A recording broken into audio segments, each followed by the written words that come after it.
ушул жерге чакырып, биз менен жолугушуп кеттиңиз деген ушул жыйынды, ушул жолугушууну уюштурган азаматтарга чын дилден ыраазычылык айтып койгум келет. Бар болуңуздар, аман болуңуздар. Жана бир аз отуруп сүйлөшүп атканда айтты. Бизге эзели киши келип жолугушпай. Сиз Москвада, Россияда аябай көп жолугушасыз. Эмне үчүн бизге келбейсиз деген суроону койдум. Мен айтып атам, мен чакырбаган жерге басып да барбайм. Мени чакырса келем. Чакырбаса барбайм. Чет мамлекеттерге эмес, Кыргызстандын ичинде президенттикке талапкерлигимди койгондо дагы ушундай жарыя кылгам. Мен барбайм. Кыргызстанды кыдырбайм. Себеби мен айтпаган сөз калган жок. Мен жооп бербеген суроо калган жок. Менин өзүмө караганда, менин Кыргыз мамлекети үчүн, Кыргыз эли үчүн күйгөн азаматтар көбүрөөк билет. Мен кээде көчөгө чыгып өзүм сурагым келет бирөөлөргө барып.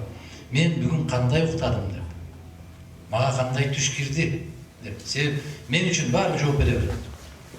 Журналисттер баарын билишет. Эл да билет. Ушунчалык көп билет. Кээде өзүм таң калам, чын эле ушул мен бекеммин дегендей кылып. Мына азыр кече Павлодарда жолугушуу өткөрдүк. Ал жерде дагы биздин мекендештер жыйналып чакырышты. Москвада жыйын өткөрүп атсак түз эфирден көрөт экенсиздер, Түз эфирден, YouTube'дан, интернеттен көрөт экенсиздер. Анан айтабыз дейт, эмне ал жака бара берет дагы бизге келбейт деп.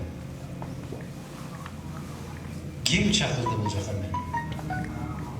Москвадагы биздин азаматтар, биздин мекендештер аябагандай күчтүү актив. Алар өтө Кыргызстан турмушуна кайдыгер эмес азаматтар. 300 000 кол жыйналса, Кыргыз конституциясын өзгөртүү киргизет элек деп айтсам, кайрылсам, метродон метрого чуркап жүрүшүп, ошол Москвадагы азаматтарга мен таазим этем.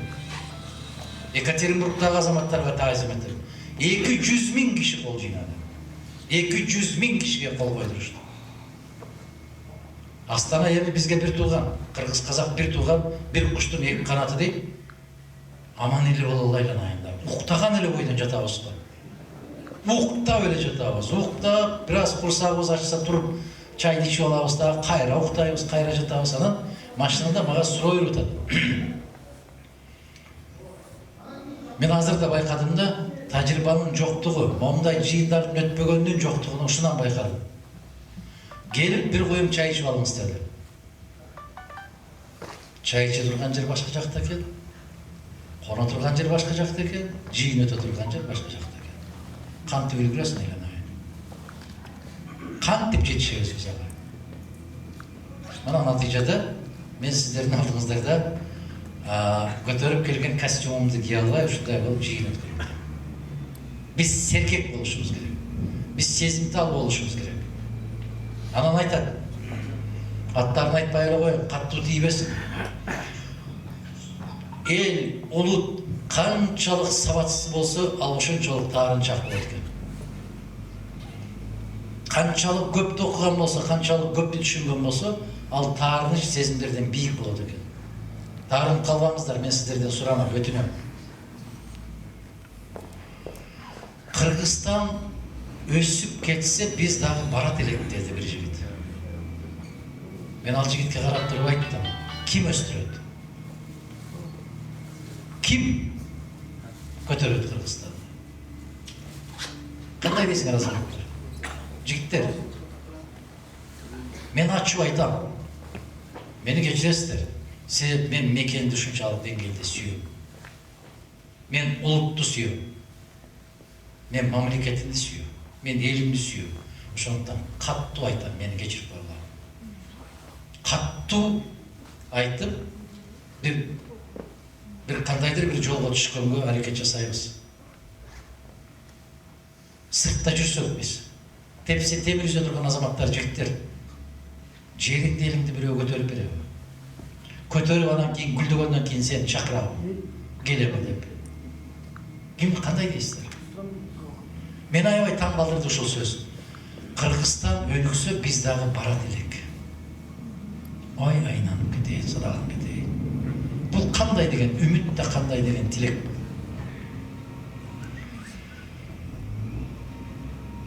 Кыргызстандан чыкпай жашаса болобу? Мен сиздерге 1000 жолу кыйкырам, болот. Башка жерде тапканды Кыргызстанда тапса болобу? 1000 жолу кыйкырам, болот. Неге?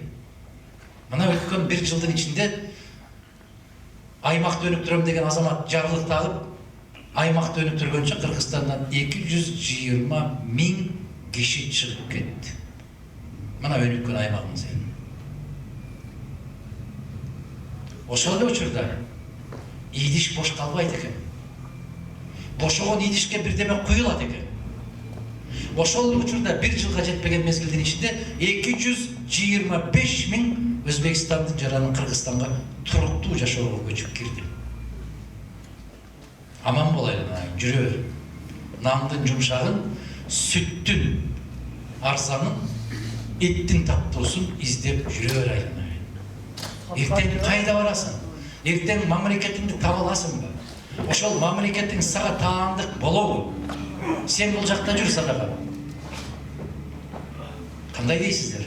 Эмне дейсиздер? Эмне үчүн биз ошол жерден иштеп тамак таба албайбыз, акча таба албайбыз? Эмне үчүн бөтөн жактан келгендер Кыргызстанда гүлдөп байып атат садакалар? Эмне үчүн?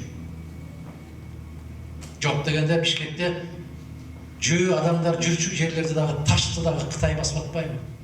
Кыргыз таш баса албайсыңбы? Эмне үчүн ушундай? Улуттун кайгысы ушул жерде жатат. Улуттун кайгысы. Мени кечиресиздер. Айрыкча жаш кезиңиздерде келип калганыңызда мен ачык айтам, кечирип койгула, биринчи кезекте ата-энеден качып келгендер бар. Кечириңиздер мени. Кантип эле ата-энеден качып келген? Ата-энеден качып келгендер бар. Ал жерден жумуш таппай атам деген эмне үчүн Бишкекке барып, ата-энеден качып. Бишкекке барып, Багайын деп Бишкекке барып, мен жооп берем аягында. Жооп бербейди. Отурсаңар жөнүндө. Бишкекке барып карап көрүңүздөр. Көчөдө кимдер басып жүрөт дагы, кимдер толуп атат. Караңыздар. Кимдер басып, кимдер толуп атканын көрүңүздөр. Турусбеков көчөсүндө басып көрүңүздөр. Индус менен Пакистан толуп. Бүтүндөй башка жерлерде барып көрүңүздөр. Ким толуп атат? Көзүбүз ачык го, көрүп атабыз го. Ата-энеден качып келди дегенди иним мен азыр айттым. Сабатсыз адам көп таарынчаак болот деп. Өзүңүзгө албаңыз. Мен сиз деп айткан жокмун. Ата-энеден качып жүргөндөр толтура. Тойдон качып жүргөндөр андан көп. Күз башталды, Бишкекке толот. Эмнеге жүрөсүң? Тойдон качып жүрөм. Ким кыйнап атат сени тойго? Bir ayda болбогон жерде 15 жерге тойго чакырат, ар бир тойго бирден коз жетелеп барып, мен кайдан табам аны деп безилдеп качып жүрөм. Аны кыйнаган ким? Кошнасы. Кыйнаган ким? Тууганы. Кыйнаган ким? Досу. Мен бир сөздү үйлөгөндөн кийин чыдап туруп угуп туруңуздар, 3 күндөн кийин жетет. 3 күндөн кийин түшүнөсүздөр эмне дегенин. Убагында түшүнбөйсүздөр. Ата-энеден качып жүрөт дегендин себеби эгерде бизде бүгүнкү күндө 1 миллионго жакын эл сыртка чыгып кеткен болсо, ошонун дээрлик 30-40% кайра барбайм деп отурат. Эмне үчүн барбайм деп отурат? Биз баралы дейбиз, балдар болбой атат дейт. Балдар кимден качып жүрөт? Чоң ата чоң энесинен качып жүрөт. Эмнеге? Ал жака баргысы келбей атат. Мына кечээ Павлодарда атын айтпайын, бир азамат жигитибиз ушинтип айтты. 4 уулум бар. Жок дегенде бирөө ошол жерден келин таап, жок дегенде бирөө ошол жерде калчы десем, бирөө да калбайт дейт. Мен качып жүрөм. Эмне үчүн барбайбыз? Бул маселе өтө чоң маселе. Азыр ушул жерде отурганыңыздардын баарыңыздар ичиңиздерде мен менен макул болосуздар. Кыргызстанда Ошто болобу, Жалал Абадта болобу, Баткенде болобу, Чүйдө болобу, аябай көп курулуштар курулуп атат. Курулуштарда иштегендердин дээрлик көпчүлүгү кошмо мамлекеттен келип иштеген азаматтар. Ким жок дейт? Иним тур дагы жок дейчи, андай эмес дейчи. Эмне үчүн? Бишкектин bir көчөсүндө болбогондо 20 үй тургузулуп атат. Ар биринде 100 киши иштегенде 2000 киши иштеп атат. 2000 кишинин 80%ы кошуна мамлекеттен келгендер иштеп атат. Калп бар. Жок да чейин. Же болбосо Ошко барганда караңыздар.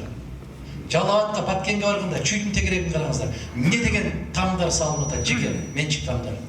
Ошол там салып аткандын усталардын бүтүндөй баары кошуна мамлекеттен келгендер. Нарындагы курулуп аткан үйлөргө барып көрүңүздөр. Бүтүндөй кошуна мамлекеттен келгендер. Бишкекке барып караңыздар, бүтүндөй ашканаларды кошуна мамлекеттен келгендер. Калп дегилечи, же мен башка дүйнөдө жашап атам. Туура. Башка аламда жашап атам.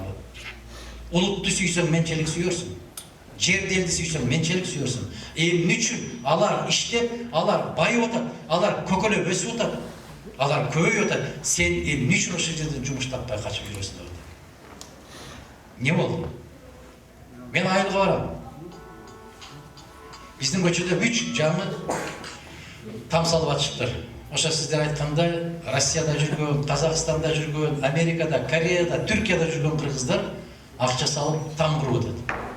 Аталарын үйүн оңдоп атат, тургузуп атат, 2 кабат, 3 кабат кылып. Кудай жалгасын. 1000 жолу рахмат, ыраазычылык билдирем. Бирок иштеп аткан усталарды карасам, бүтүндөй кошуна мамлекеттен келгендер. Менин классташтарым эмне кылып жүрөт, менин жолдошторум эмне кылып жүрөт, менин айылдаштарым эмне кылып жүрөт, өзүңүздөр жакшы билесиздер, менден жакшыраак билесиздер. Мен ушуга күйүп атам. Эми бир сөз. Сиздер ушул жерде бир киши айта алсаңыздар, колуңузду көтөрүңүздөр. Биздин ушул соңку 100 жыл дейбиз, 200 жыл дейбиз, өткөн тарыхыбызда улутум деп, мамлекетим деп, элим деп, жерим деп күйүп кеткен эр азаматтардын бирөөсүн айтыңыздарчы, тирүү кезинде жыргап жашаган деп. Бирөөсүн эстесеңиз айтыңыздар. Кыргызстанда. Элим, жерим деп өтүп кеткен азаматтардын бирөөнү айтыңдарчы, тирүү кезинде жыргаган ушул. Бирөөнү айтыңдар, жок дегенде бирөө. Барбы ошондой? Жокпу эмне үчүн? Себеп тирүү кезинде инем сыйлабайбыз. Көз өтүш керек. Өткөндөн кийин алакандай ташты көтөрүп алып барып, колубуздун коштоосу менен боздогон кыйып жүрбүз биз. Кандай дейсиздер? Кылымда бир келчүлө, эми мындай киши келбейт го деп. Эмнеге? Мана ушул мамлекет деп кеткен Разаковду алып көргүлө. Дүйнөгө тааныкты деген Чыңгызды алып карагыла. Бүтүндөй бүгүнкү күнгө чейин мактанып сыймыктанып жүргөн Рыспайды, Абдыкадыровдун турмушун карап көргүлө. Бардыгын карагыла. Мен баарыңыздар ушул жерде отурганыңыздар, атасыздар, энесиздер, кошунаңыздардын балдарын урушпайсыздар. Кандай дейсиздер, Кошунанын баласын урушпайсыздар. Өзүңдүн балаңды урушасың. Себеп өзүңдүн балаңды адам болсун деп урушасың да энелер, туурабы? Ошондуктан мен каттуу айтам, мен ачуу айтам. Мен кээ бир азаматтардай болуп улак чаптырып, топ чаптырып, той берип, концерт коюп келбейм. Мына ушуну биз так билишибиз керек, ачык билишибиз керек. Анан эми менин укугум бар деген кыймылды түзгөнбүз. Мен макул эмесмин деген кыймылды түзгөнбүз. Россиядагы, айрыкча Россиядагы жүргөн кыргыздар. Менин үмүтүм ошол Россиядагы жүргөн биздин жигиттердин, кыздардын колунда. Кыргызстанды өзгөртсө ошолор өзгөртөт. Эмнеге? Себеп алар кайдыгер боло албайт. Алар күйүп жанып атат мамлекет үчүн. Алар жыйын өткөрүп атат. Алар уюм түзүүчү атат. Могул жерде отурган биздин кыргыз азаматтардын адамдык укугун, конституциялык укуктарын тебелеп тепсек, өткөн шайлоодо сиздерди катыштырбай койгон. Катыштырса дагы барбайбыз биз. Себеп суук болуп атат дейбиз, жамгыр жаап атат дейбиз.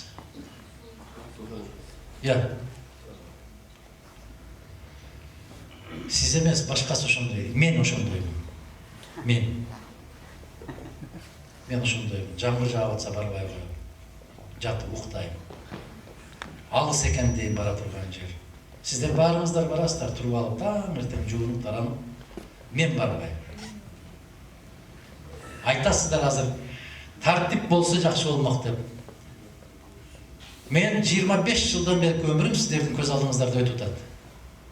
Кеше Павлодарда сұрап өтеді. Сіздің алдыңызға қойған мақсатыңыз эмне дейді. Мен айтам, Қырғызстанда біздің қаққан қазықтай тартып орнату. Қырғызстанды қайрадан артқа қайтару. Мен президентке ушул программамен шыққам. Есіңіздерде бар ғой? Артқа қайталы деп. Артқа қайталы деген программа бұл баяғы Союздың мезгіліндегідей тұрмышқа қайталы, тартипке қайталы. Ошондой қайтуға мүмкіншілік бар ма деген сұрау қоясыздар. Мен 1000 жолы қиқырам, бар емес, ал мүмкіншілік ашып жатады. Эмне үчүн мындай болбай атат? Себеп бизде жеткиликтүү, бекем, таза инсандардын келиши кыйын болуп атат. Эмне үчүн ошондой болуп атат? Жараткан Аллах Таала айтат экен, пейили бузук элге надан падыша берип, ал аркылуу жазалайбыз дейт экен. А пейилибиз эмне үчүн бузук дей турган болсок, сиздердики эмес, меники бузук. Эмнеге? Тыйын. Қазақстанның жаранын алған қырғыздар шайлауға қатышалабы дейді, қатышалады. Сізді Қырғызстандың жанағы тизмесінен шығарып жіберген емес ешкім. Қайсы жерге деген сұрау беріліп жатады. Біз жақында қаттуу талап қылып, мен мақұл емеспін деген қимыл талап қылып, құқығым бар деген қимыл талап қылып, емнеге жете алдық біз. Егер де башта тек қана Қырғыз Республикасының елчилиги бар, консулдугу бар, аймақтарда ғана шайлоо өткөрүлөт деген болсо, бүгүнкү күндө кандай болуп калды? Уюмдуу болуп, топ жашап аткан кыргыздар эгерде арыз жазса, биз ушул жерде ушунча 1000 эл жашайбыз. Ушул жерге шайлоо уюштуруп бериңиз деп кайрылса, Борбордук шайлоо комиссиясы ошол жерге шайлоо уюштуруп берүүгө милдеттүү. Түшүнүңүздөрбү? Ал аябай чоң жеңилдик. Экинчи жеңилдик. Москвадагы жыйынды көрдүк, түз эфирден деп атасыздар. Мен ошол жерде кагаз менен окуп бердим мен. Токтомдор менен расмий. Ал кандай болот? Кел, мага бер, балам. Кандай болот? Мына телефонуңуздар бар. Ушул телефондон электрондук каттоо дегенди киргиздик биз. Ачасыздар, консулдуктун баракчасы бар. БШКнын, Борбордук шайлоо комиссиясынын баракчасы бар. Ошого киресиздер, каттоо дегенин аласыздар. Ошол үйүңүздөн чыкпай туруп, телефонуңуз менен каттоодон өтөсүз. Түшүндүңүзбү? Я. Каттоодон өтөсүз. Мисалы, Астанадасыз сиз. Коюп коет. Астанадасыз, Павлодарда болгон болсоңуз, Павлодарда эми 500 кыргыз бар экен, мен аларга айттым мен. Болгон 3 автобус кабат аткансыздар. 3 автобусту жалдап, же болбосо мына мен бүгүн келдим. Электричка катты айткан, келемен. Отурдум, сүйлөшүп, келдим, кайра кеттим. Баасы болгону кыргыздын акчасында 700 сом экен. Бул не деген нерсе? Мамлекеттик үчүн, элиң үчүн, жериң үчүн. Бул не деген сөз?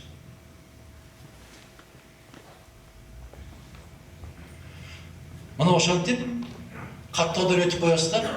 Анан жанагы тизме деген өзүнчө бир баракча бар, БШКнын тизмеси. Мен азыр унутуп атам.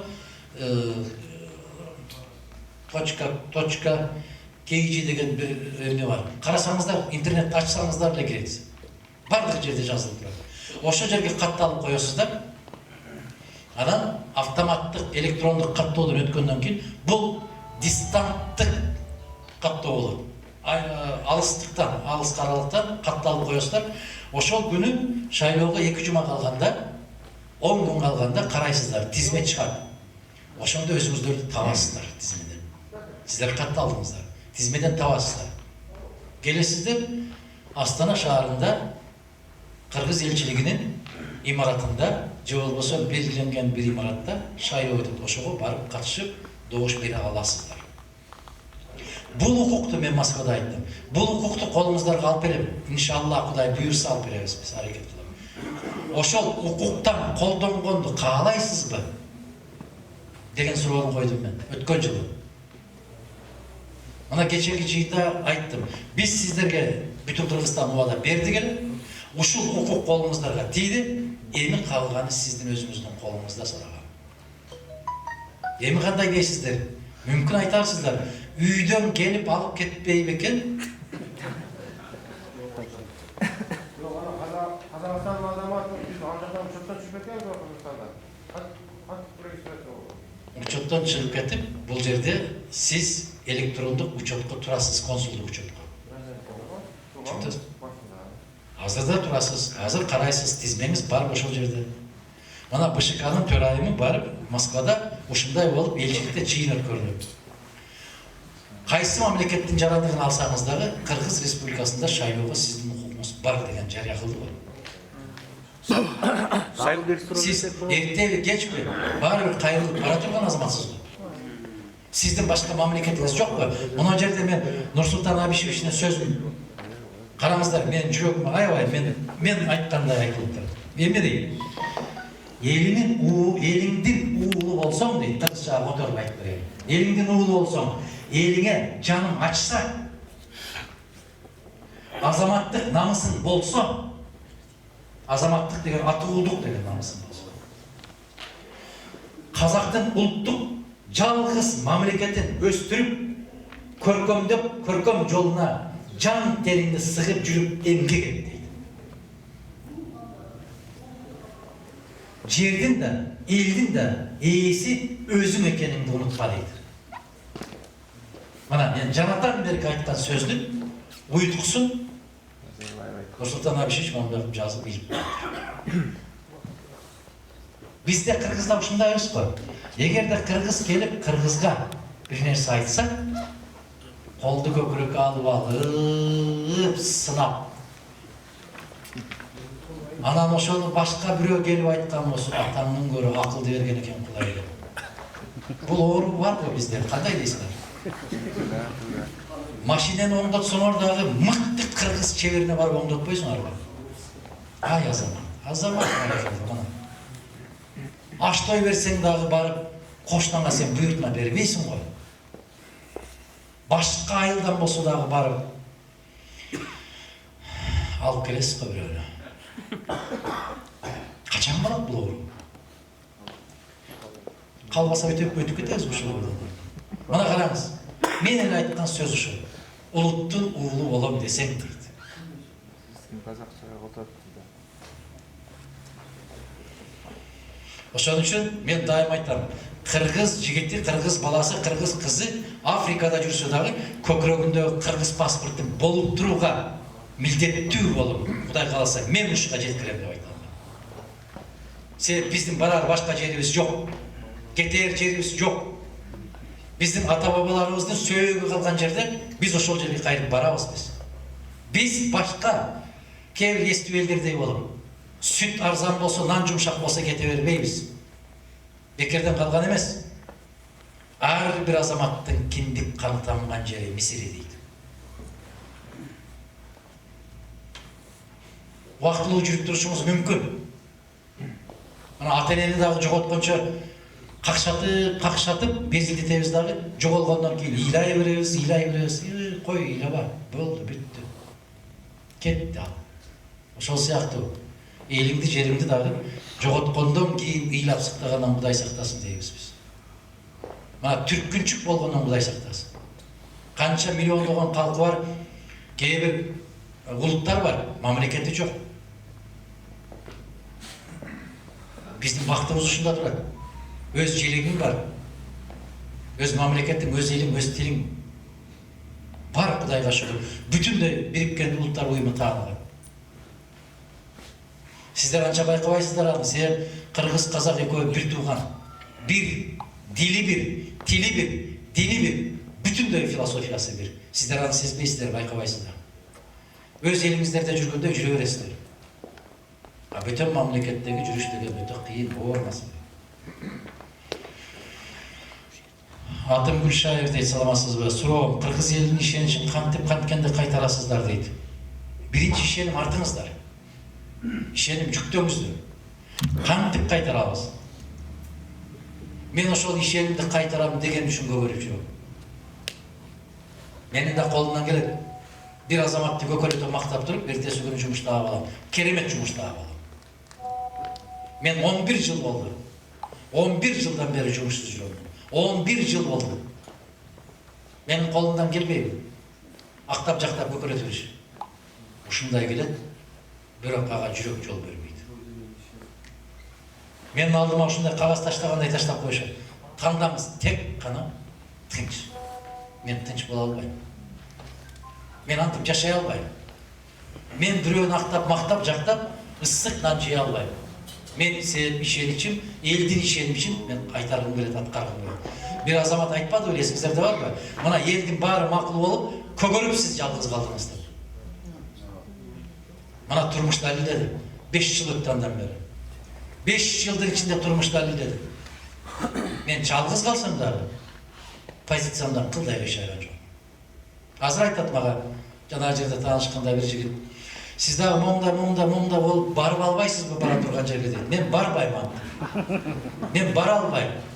Могу иним жаман көрсө дагы, сиздерге кээ бир сөздөрүм жакпаса дагы, мен күйөөгө чыга турган кыз эмесмин, жакшы көрөм дейт.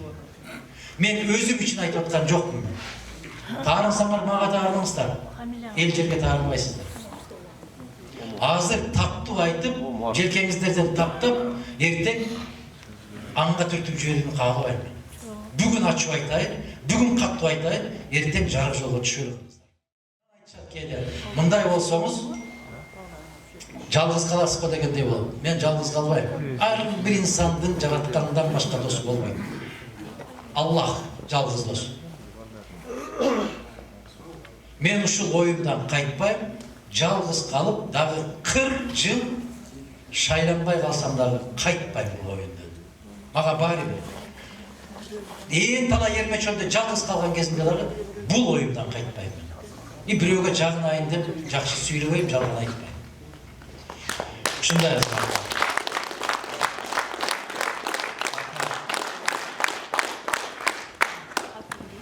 Кыргызстан бул туңкуюктан чыгарабы, чыкпайбы дейт. Бир акылмандан сураптыр да, бирөө келип сурап атат. Биз бактылуу заманды көпкө чейин күтүшүбүз керекпи десек, күтсөңөр көпкө чейин дептир. Түшүндүңүздөрбү маанисин? Күтсөңөр көпкө чейин. Момдуп жазып атат. Бул туңкуюктан чыга алабызбы, чыкпайбызбы? Каалайсызбы чыкканды? Чыгын. Чыгын кааласаңыз. Бирөө айтат, бактылуу болгун келеби десе болот дейт. Келет дейт, бол дейт бактылуу. Ким тоскоолдук кылып жүрөт? Эми бир мисал келтирем. Бишкекке барсаңыздар, Ошко барсаңыздар деле, кай жерге барсаңыздар, жума күнү мечитке кирип чыгыш өтө кыйын. Жолдун оң жагын карасаңыз дагы тилемчи, сол жагын карасаңыз дагы кайырчы, башта бир эле улут ошондой болуп, балдарын көтөрүп алып турат эле, азыр жалбаң кыргыздын келиндери отурат ошондо, баласын көтөрүп алып. Кайдан үйрөндүң ажанайын бул окат? Кайдан үйрөндүм? Мен ошолорго кээлерине токтоп алып айтам. Маңдайымда ашкана турат. Жазылып турат. Тейлөөчү керек дейт. Тейлөөчү. Күнүнө 500 сом дейт. 3 жолку тамагың бекер. Күнүнө 500 сом. Жумушуң бүтөт, 8 саат иштейсиң. 500 сом аласың, кетесиң. 10 күндө 5000 экен да, бир айда 15000 экен. Мугалим иштеп атат 7000 сомдон. А эмне үчүн сен 8 саат ошол жерде тейлөөчү болуп иштеп, дасторкон тазалап антип мынтип? Жок. Барбайт. Ар ашканага барсаң жазылып турат. Тейлөөчү керек, идиш жуугучу керек, күнүнө 400 сом, күнүнө 600 сом, базар күндөрүндө кыргызда эмне көп, той көп. Той болгон күнү 800 сом экен. Неге барбайсың, айланайын? Неге барбай сакалап ошол жерде колуңду момтуп отурасың? Неге барбайсың ошо? Жок. Иштегиси келбейт. Барып атасыздар, Бишкекте көріп атасыздар, мечіттің алдын. Жұма намазға барып көріңдерші. Жүрегің безілдеп қалған. Мечіттің алдынан өте албайсың. Ал жерге чөнтөгіңді қанша толтырып барсаң да жетпейді. Әрбір 50 сомнан беріп шықсаң дағы чөнтөгің жетпейді. Аны кесіп қылып алдық біз. Башта уялшылар. Алғандар емес пе? Чигилерлер. Я. Ассаламу алейкум дейді. Астанаға қош келдіңіз дейді. Қошуақ болсын. Сұрау. Атбашыдағы логистикалық борбор құрылған деп жатады. Құрылады деп жатады. Біздің мемлекет үшін пайдасы бар дейді. Москвада аябай кенен жауап бердім мен үшін. Интернетте бар. Мен бұл елден мүмкін бол үшінші алыс болмақпын. Себебі біздің чоң аталарымыз айтқан. Чоғып жүрсің, жаныңда айбалта болсын деп. Мен алардың логистикалық борборына мұртым бүткен жоқ. Мен алардың кебетесін көрейін деген көзім жоқ. Мына мен үшін қатты айттым, ашып айттым. Біз есебін шығарып бердік. Bir kişi айтты шығып. Мен көрдім, 6 киши бар екен деді. Ұқтыңыздар ма шыны? Ұқтыңыздар ма? Астанада тұрасыңдар, қорықпай айтқылатшы. Ұқтыңыздар ма? Kırgızlar ne için üzdü sanmaydı. Şunçalık gelip. Себебі Астанадан жүресіздер біз. Кім салады? Кім салады? Мемлекет деген ел болады, қарындаш. Ел бар үшін мемлекет болады. Ел жоқ болса қайсы мемлекет болады? Кім мемлекет деген? Мемлекет сен, мен, қарындаш. Мемлекет бұл киши. Барымыз біріксек мемлекет бізді. Кім мемлекет? Мемлекет деген кім бұл? Тирүү жағын ба? Барып атабыз айтқандай, Алатау көріпке келбейді, ел болбоса дейді. Ошон үчүн ел болбоса мемлекет болбойт. Ошондуктан жанагы логистикалык борбор болобу, урматтуу мекендештер, логистикалык борбору болобу, темир жол болобу, башкасы болобу, мен ал мамлекет менен түк мамиле кылмак эмесмин. Эч кандай мамиле кылмак эмесмин. Ачка калган кезимде дагы алар менен аралашмак эмесмин. Алардан 5 миллион кыргыз эмес, 100 миллион калкы бар, Америка титирип атат. 100 миллион. Алардан дүние жүзү титирип атат. Калтырап атат. Айрыкча бизге окшогон улут, кечирип коюңуздар, бизге окшогон улут, оома, туруксуз жетелемерекпиз. Эним капа болбосун, жанагы мен айтып атат деп. Жок, мен ошондоймун. Кайсыл жерге барсак, ошол жердин тилин сүйрөп кетебиз. Ким менен отурсак, ошонун үрп адатын үйрөнүп кетебиз. Биз бираз жеңил-желбирээкпиз айдын айында. Кандай дейсиңер? Мойнубузга алышыбыз керек. Oyun alganda bizde öndürgen prodüksiya özümüzde yok bolsan alabız da. Kim чыгарат ошону? Kim чыгарыш керек? Yok özümüzde. Kim чыгарыш керек? Эмне жок? Сырье Менделеевдин таблицасынын баары бар Кыргызстанда. Бүтүндөй барлыгы бар, жердин астында жатат. Миллиарддаган тонна көмүрүң жатат Кыргыз. Миллиарддаган тонна темириң жатат Кыргыз. Жылына 500 000 тонна чыгара турган алюминиң жатат Кыргыз. Баткен менен Панфилов районунда чүйдүм. 250 000 тоннадан жылына чыга турган алюмин жатат. Кызыл кекиртеги тойбогон ач көздөрдү көтөрүп алып, падыша кылып алганын үчүн ушундай болуп отурасың. Эмне үчүн ушундай болуп атасың? Себеп шайлоодо 1000 сом алып атасың. Келечегибиздин кереги жок. Бизге бүгүн 1000 сом керек деп атасың. Бүтүндөй келечегиңди, эли жериңди, тууган уругуңду, небере чебереңе чейин 1000 сом менен же болбосо бир кесе тамакка кошуп сатып берип атасың Кыргыз. Токтом деп атам мен. Токто садагам. Эгер быйыл шайлоо болбосо сен ачка калмак белең. Албач ошол 1000 сом. Мына өткөндө Москвада бир кыз көзүмдөн жашымды чыгарды. Агай дейт, мен ата энеме жаздым дейт. Көрдүңүздөрбү бардыңыздар? YouTube'га чыкты. Мен ай сайын атам менен апама ушунча акча салам дейт.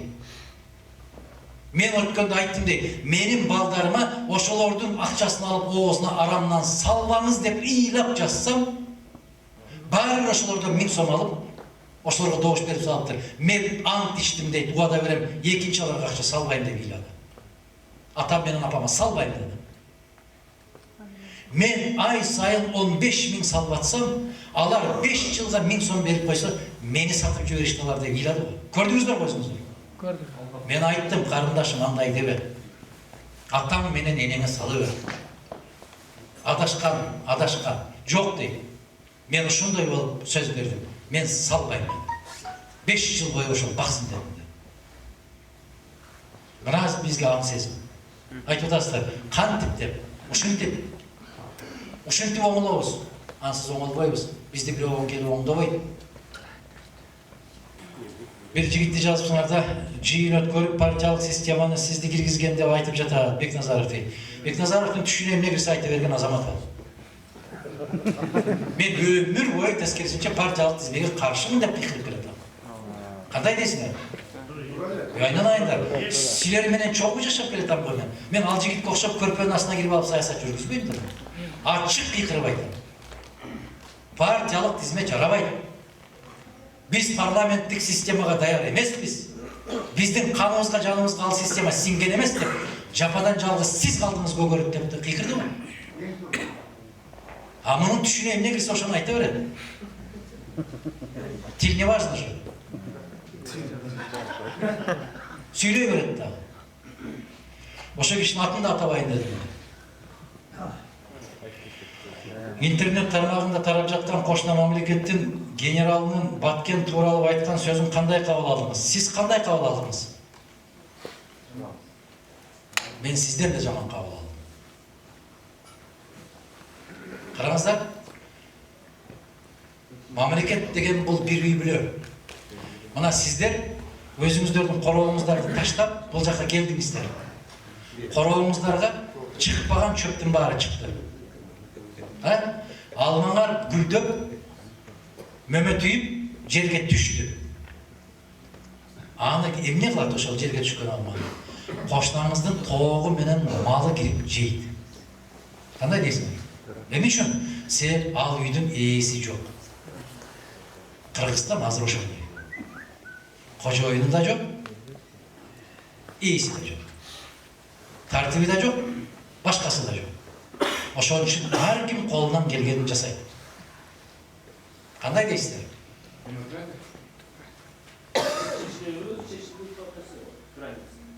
Чечкиңиз келеби? Сиз чечилишин каалайсызбы? Күнү-түн аракет кылып. Кантип?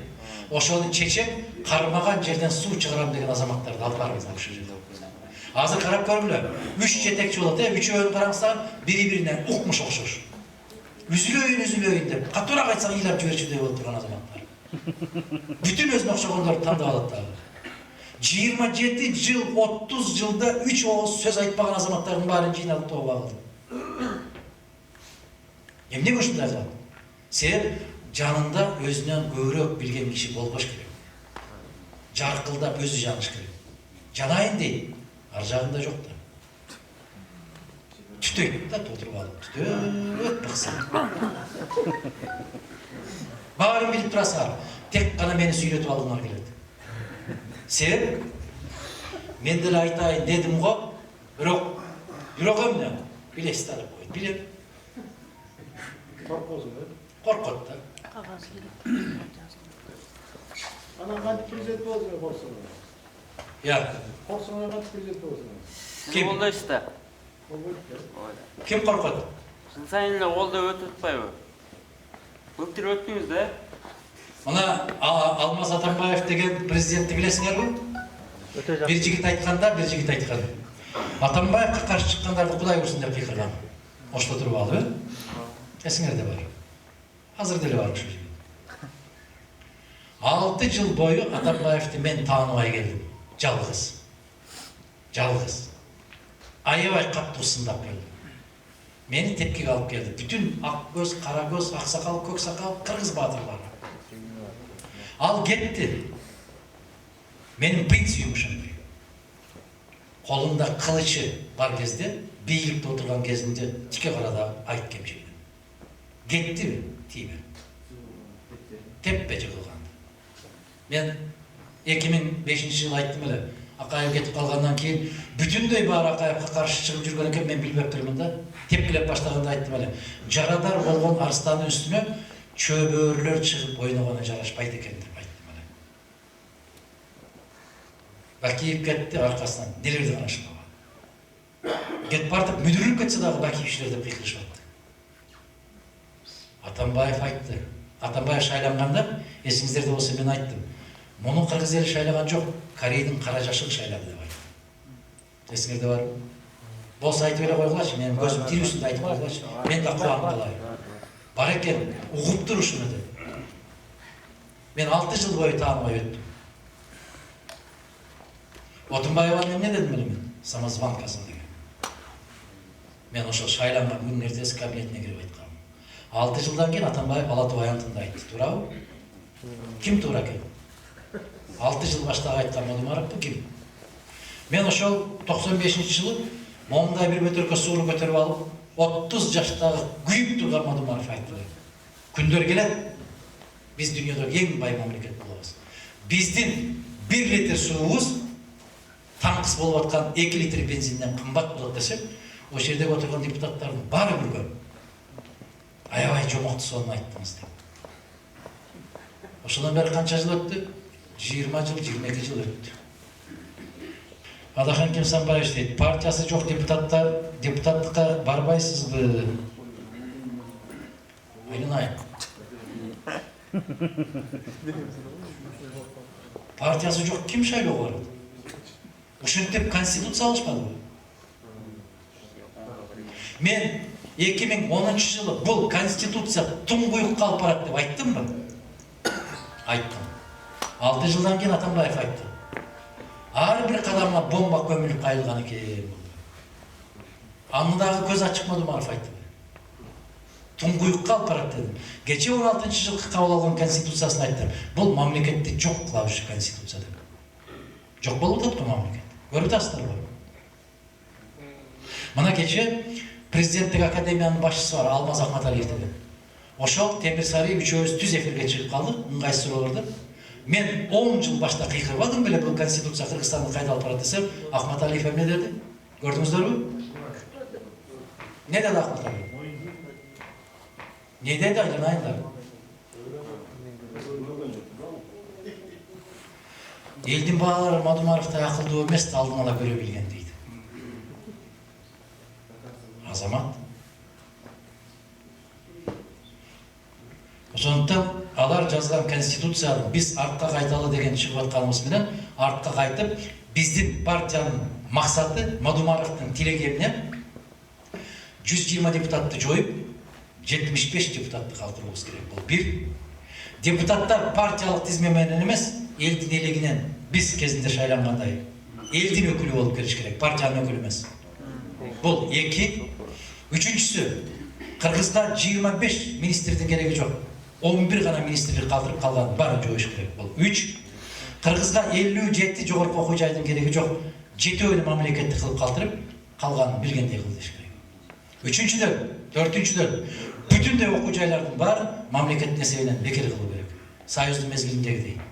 Анан биз ошол жерден окуган балдарды мыктынын мыктыларын тандап алып, Оштон жаш жигиттер кыздарды Ысык көлгө, Ысык көлдөн азамат жигиттерди кыздарды Баткенге, Баткендикин чүйгө, чүйдүкүн Жалалабатка, Жалалабаттыкын нарынга кылып айдашыбыз керек. 3 жыл иштеп бересиң. Себеп сага биз стипендия төлөдүк. 3 жыл иштейсиң. Себеп бүгүнкү күндө алыска айылдарга барсаңыздар, бир гинеколог жок. Бул не дегени? Алыска айылдарга барсаңар, бир тиш доктор жок. Бир бала доктору жок. Бул эмне деген нерсе? Эмне деген көрүнүш бул? Мына кече Россиянын президенти чыгып сүйлөдү да айтты. Биз 1 сентябрдан баштап 1-4 класска чейинки балдарга ысык тамак бекер беребиз деди. Бул союздун мезгилинде да болгон эмес деп айттыбы? Жок деген ошол кишини уктук деп койгулачы. Уктуңарбы? Ошондой дедиби? А муну Мадумаров 2005-жылы жасап койбодубу Кыргызстанда? 2005-жылы 1 жылга жетпей вице-премьер болуп турган кезинде мен ушуну жасап койбодумбу? Неге айтпайсың? 15 жыл башта.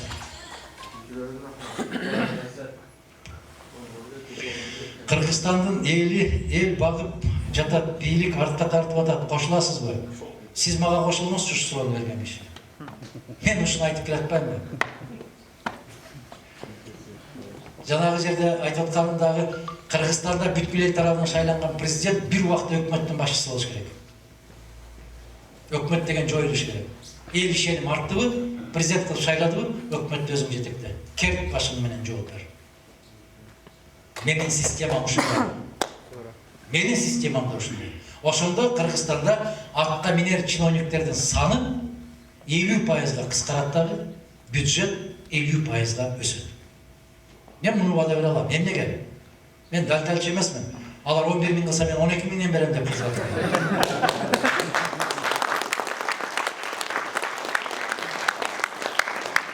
Ишенип койгула мага дейт.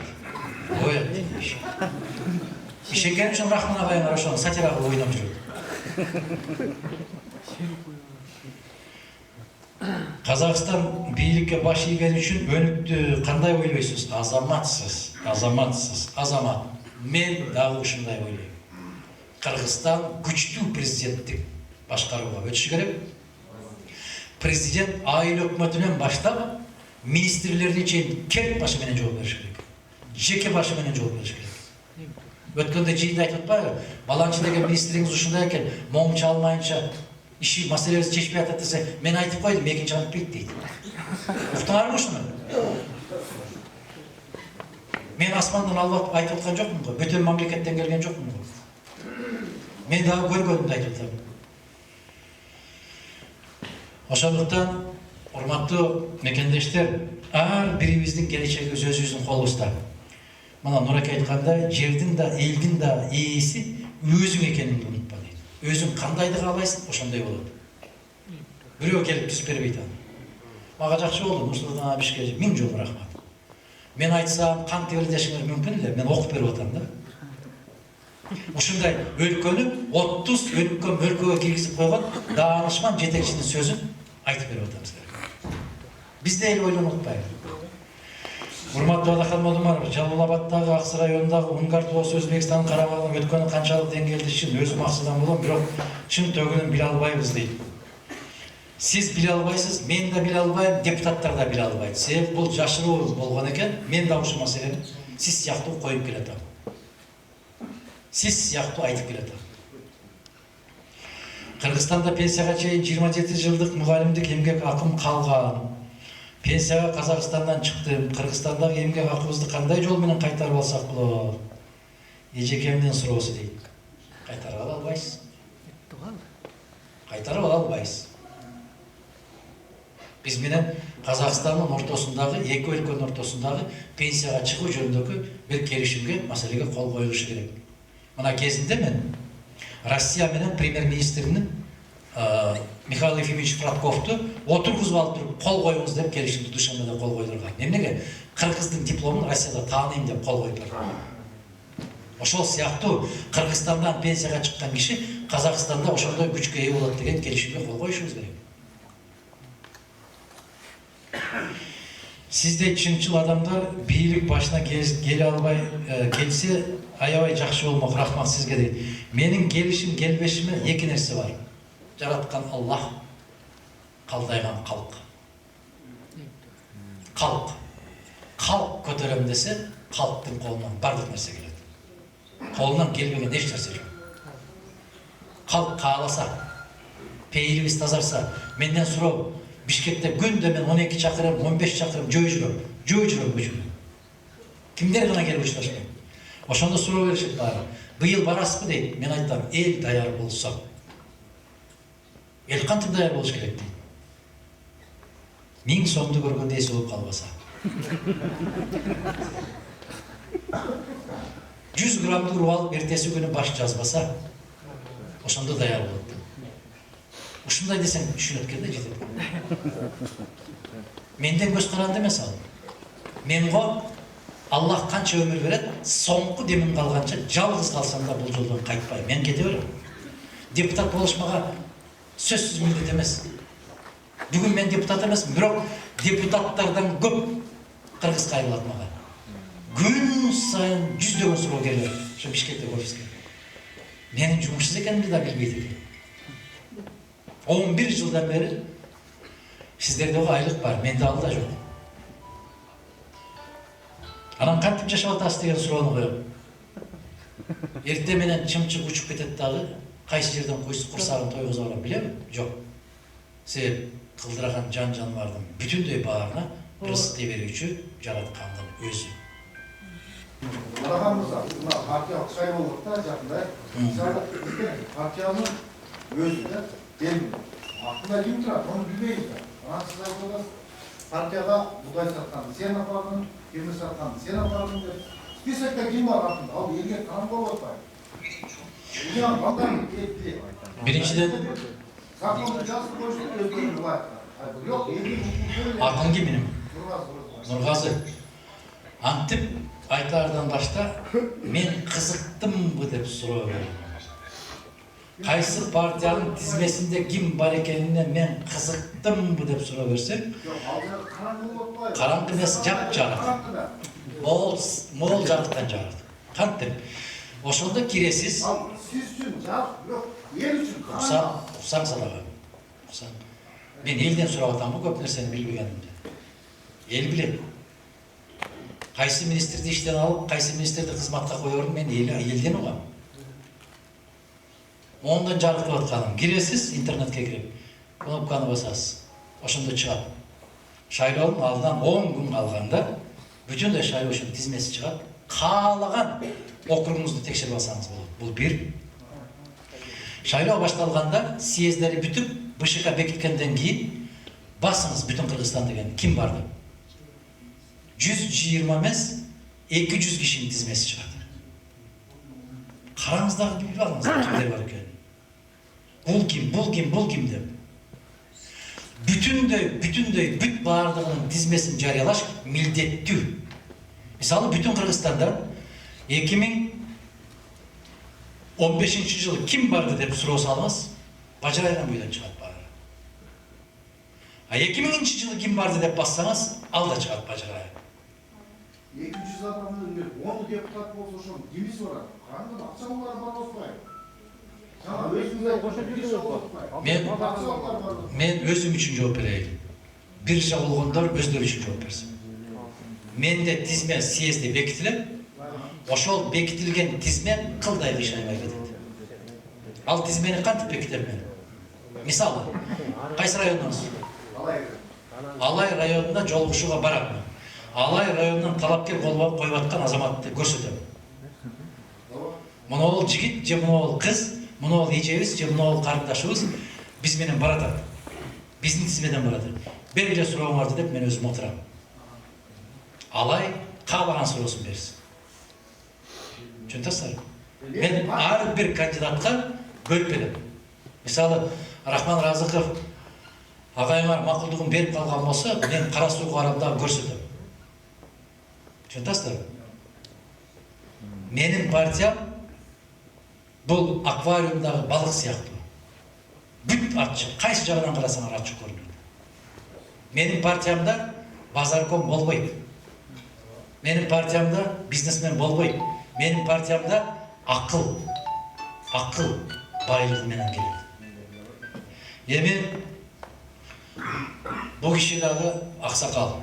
Өзү жаш көрүнүп, жаштарча тамашалаша берген менен өткөндө айылына барып калыптыр дагы. Бир жерге батага кирмей экен, көчөдө күтүп тура бериптир да. Кирбейсизби десе, азыр аксакалдар келсин дейт экен. Анан айылындагысы айтыптыр да. Рахман аке, айылдын аксакалы сизсиз депчи. Сен өзүн жаш сезип жүрө берет. Ушу киши күтүп, мына Көйдөн кыйкырыгы деген китепти сиздерге бет ачарын жасап, каалаганыңыздар алыңыздар деп айтып атат. Кезекти ушу кишиге берели. Мени чакырганыңыздар үчүн, биз менен жолугушуп өткөрөлү деп ушул жерге бир куюм чайга чакырып, ушундай ийри отуруп түз кеңешкениңиздер үчүн ыраазычылык билдирем. Дайым жакшылыктарда, амандыкта жолугушуп турган күндөрүбүздү Аллах насип эткен болсун. Биздин элибизге тынчтык берсин. Асманыбыз ачык, жерибиз бүтүн, алты саныбыз аман, тапканыбызга жараткан Аллах берекесин берип, жадырап, жайнап, ошол тапкандын бардыгы балдарыбыздын, ата-энелерибиздин, бир туугандарыбыздын кызыгына буйрсун, тойлорго буйрсун. Эч ким какшап барбасын, ар бирибиз күлүп жайнап барган күндөрдү насип этсин. Жакшылыкка жолугушайлы.